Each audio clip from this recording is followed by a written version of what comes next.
Goal to go from the 2. Toss sweep right for James White. Cuts it upfield.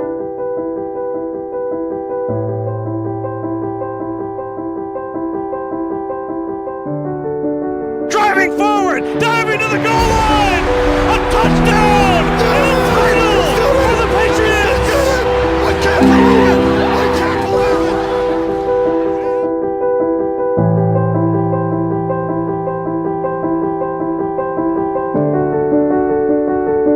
Lead singer, Red Hot Chili Peppers, Big Clear. And Jeffrey Hansen, looks like he got some Sundays.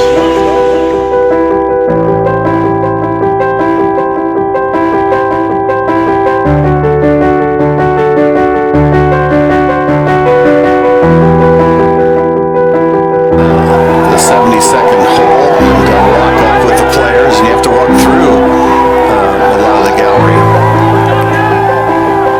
Nothing like it in sports, really.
And 4 Olympic gold medals for the United States.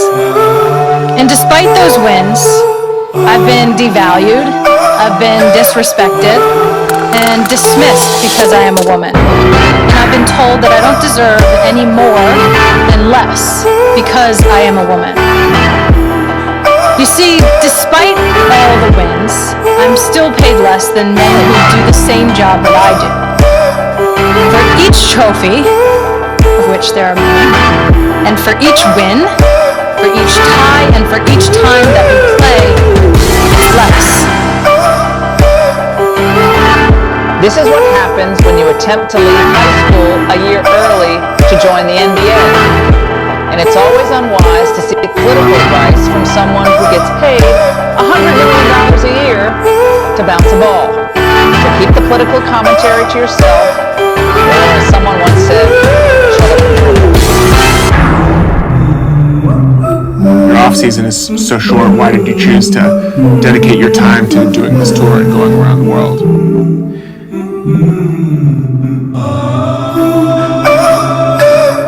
Never let someone put you in a box and tell you this is what you should do. This is only what you should do. Boston is a huge thing of mine, but I think my responsibility is so much bigger than that. Who knows who's the next great leader and where they are. My job is to inspire the youth when they have those dreams, they believe that they can make those dreams become true.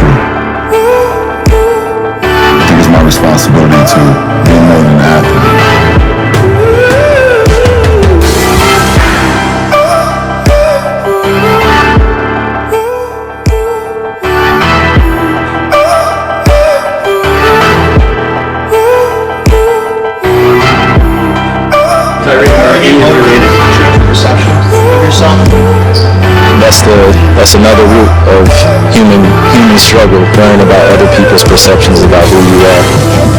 Like, why would you ever care about that, you know? And I think that I fell victim to that in my past, of worrying about things that I can't control. You know, if the people understood what words could do to a human being, especially where we are in today's society, and they wouldn't be invested in that. So I'm not here to dispel anything. You can continue to ask other people around me about what they think about me, and continue to write about mood swings. Like, you know, human beings have mood swings. Like, you go home and you're not happy with things, or you're mad at something and you're happy. That's a mood swing. It's okay to be human. I don't have to be perfect for anyone here, nor do I have to be perfect for the public. So I'm not here to dispel any perception. I'm just here to be myself.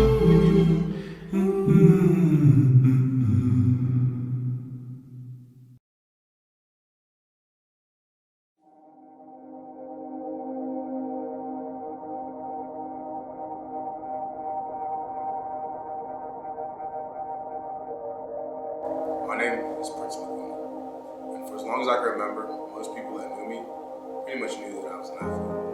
But despite all the recognition, I can hardly say that's who I am, because being an athlete doesn't really define me. My pedigree is kind of unique. I'm from the bloodline of slaves and that of kings. I'm from the motherland. My mom is from the west country of Monrovia, Liberia, and my father was born in Kinshasa, Congo. That's in Central Africa. And I myself was born in Johannesburg, South Africa. So, really all 3 points of the African continent. My mother's country was in the midst of a civil war, and so that her fleeing that and becoming a refugee is actually how she met my father. And unfortunately, the same story is told in his country. And so once we relocated to South Africa, my father moved his whole family there, my grandmother, my grandfather, and his brothers and sisters.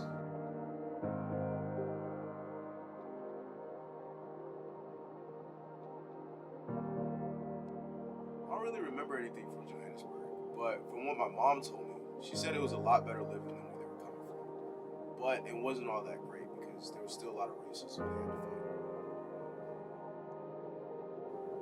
It's definitely a developing and up-and-coming city, but there's still a lot of poverty and violence that rules the streets.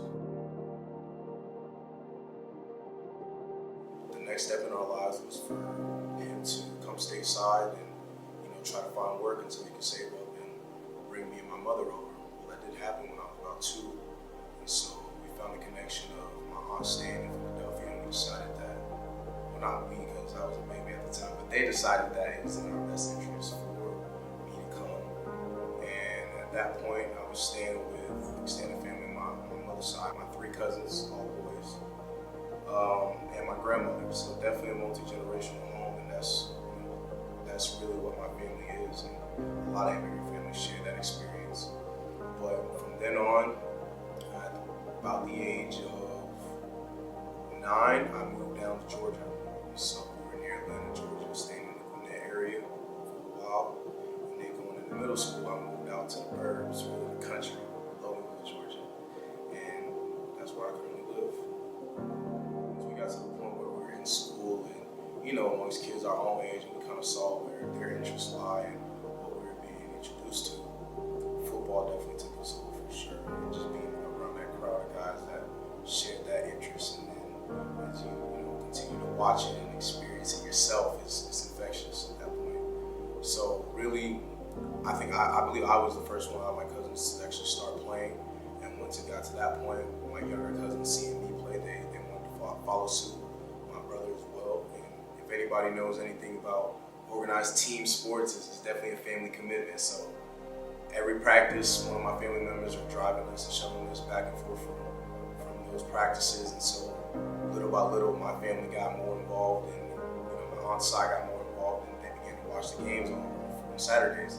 So that's how our whole family just got swamped with this love of the game as they learned it alongside us. So they were learning, the rules and regulations of the game, watching us play it before they even saw the pros. So it definitely has a special meaning for my family and just our love for the game, because it truly was one of the first, kind of Americanized things that we were exposed to and adopted as a family, and it brought us closer together for sure. One of the first birthday parties I got invited to was a guy on my team named Kelly McGee, and it was a sleepover. And I mean, at that point, it was unheard of in my household for you to ask to go sleep at somebody else's place. For what? For what? They weren't going for it. But just that trust and bond, you know, my family had built up in with the other members of the team, and just that relationship. My mom thought it was okay, and she allowed me to go. And from then on, I'll tell you, Kelly McGee is probably one of my best friends to this day.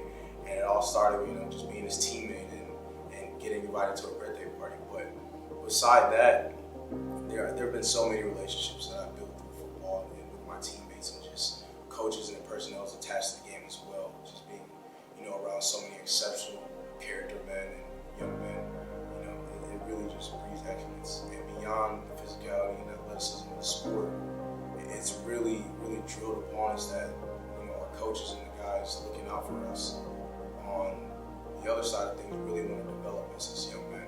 And so with that, everybody kind of buys in. You realize that you have not really just friends, but brothers and people that you can rely on after that, because you grind and sweat together and you put in this sort of work that breeds a type of relationship that you can't have with anybody else, because not everybody's been down there and putting in the work like you have, or just been completely dog-tired and is there to lift you up.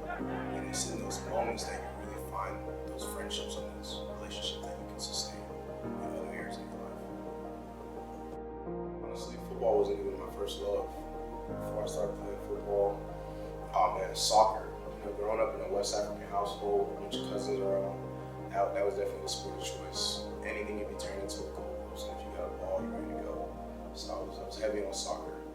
And not only that, but quite honestly, I wasn't very athletically inclined, so football came late. I was heavy on reading. I loved to read. I could get lost in books for days and hours on end, and just not even come out of my room eating everywhere. My mom had to turn the lights off to go to sleep. But I'm in there with a flashlight at it, just reading and lost in the story, so I absolutely loved it. And honestly, you know, those memories from seeing things in those stories and just my interest being sparked from seeing characters do things that I thought I could do in real life was what really drove a lot of my other interests and passions, like those in the sciences. In addition to reading, I just absolutely love music. I mean, what person doesn't? But just playing it and have that control over the sound that you hear is just something that's so beautiful to me. And I actually played the violin for about 3 years when I was younger, and it definitely was a weird, you know, instrument of choice to start, but it just has a beautiful, beautiful sound to me, and I was just drawn to it from the get-go. Or for a person to have a task that was a little more grounding and a lot more meditative in allowing you to reach a flow state to where you can focus and be precise on the task at hand. And that's what I get from playing the violin. It was interesting to see how people reacted. And I finally lift that veil and allowed them to see a little bit more about myself and what my passions truly were. My interests weren't just completely consumed by football alone, but I was actually interested in playing the violin or the future innovations in neuroscience. I was being seen outside that box that athletes are oftentimes placed in by media portrayal or just societal norms in general. I would say it's a goal of mine to break those societal norms. Not just as an athlete, but as a first-generation immigrant with aspirations of becoming a neurosurgeon. I want to create a story that rivals those that inspired me as a kid.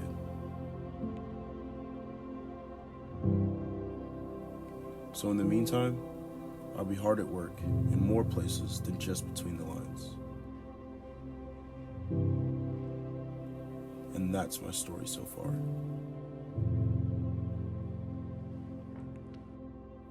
Thanks for listening.